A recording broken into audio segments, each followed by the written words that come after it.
This is part one of a three-part mini video series on social contract.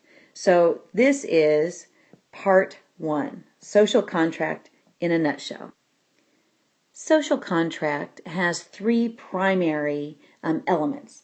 The first is the premise that all men, and at the time that this was conceived, they really did mean men, men are equal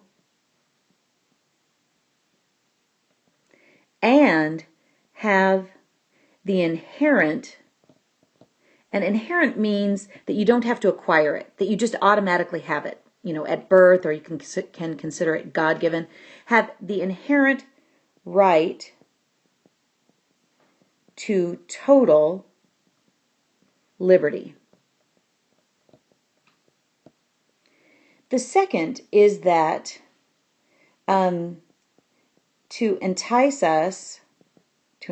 men to give up some liberty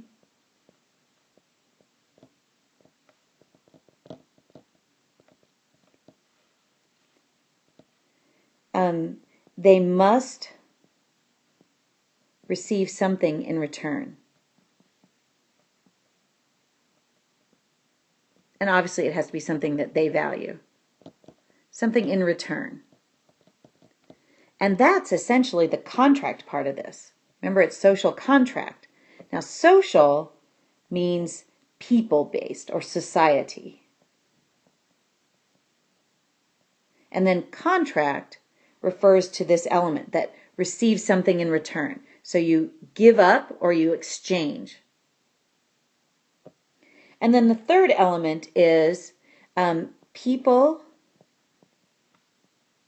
agree to give up some liberty, that's an E, some liberty in exchange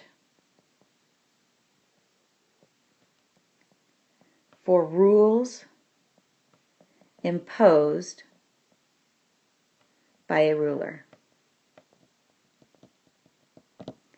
Okay, so for this first video, part one, we're going to focus on this particular element, this first one, that all men are equal and have inherent right to total liberty. So let's take a look.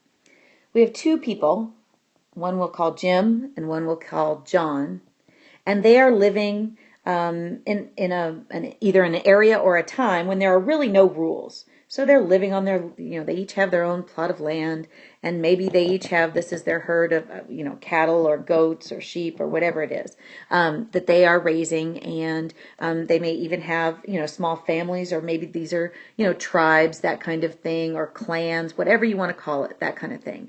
And they are living as little mini societies, if you will. Well, both Jim and John, and actually any members of their societies, remember, under the first premise of social contract, they are both equal and they both have the right to total liberty.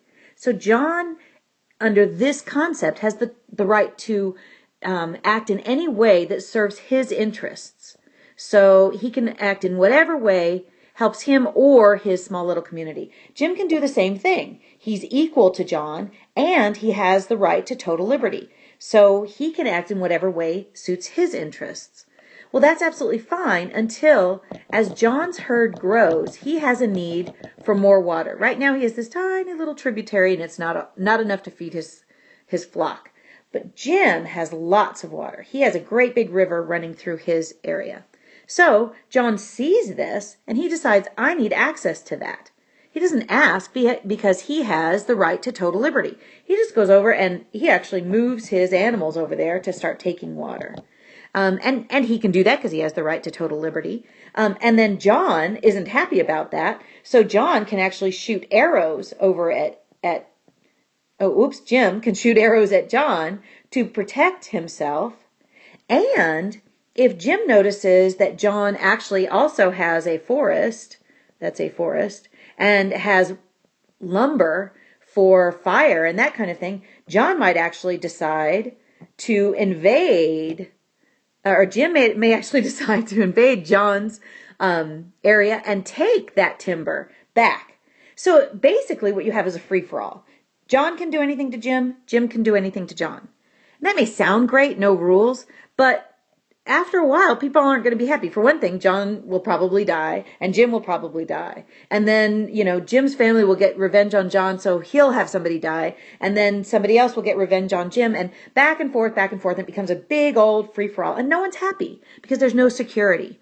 That may be fine when you're nomadic or something like that.